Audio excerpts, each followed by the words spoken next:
প্রিয় দেশবাসী, দেশের নেতৃবৃন্দদের বলছি, আমরা যে সৌদি আরব আসছি, আমাদের বাংলাদেশ থেকে এজেন্সির মাধ্যমে আমরা আসছি। আমাদের আজকে খুব অবস্থা ভয়াবহ খারাপ।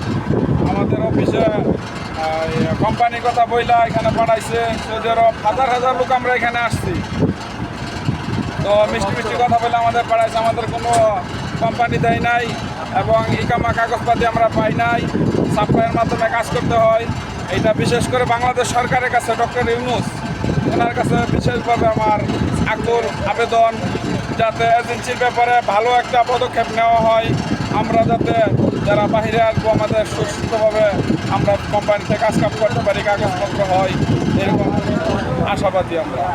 আমাদের এরকম ভুক্তভোগী হাজার হাজার লক্ষ লক্ষ মানুষ বাংলাদেশের এখন সৌদি আরবে অবৈধ। পুলিশের রাস্তাঘাটে দৌড়ায়, ধরে চুরি করে কাজ করতে হয়। নানান ধরনের অসুবিধায় আমরা ভুক্তভোগী আছি। যাই হোক, বাংলাদেশের সকলকেই বলছি, অফিস আদালত যারা আছেন আমাদের প্রবাসীদের নিয়ে একটু চিন্তা ভাবনা করার চেষ্টা করেন। আমাদের বৈধতা কাগজপাতি চাই, আমরা যাতে বৈধভাবে থাকতে পারি, সেরকম আমাদের একটা ব্যবস্থা করে দেওয়ার চেষ্টা করেন।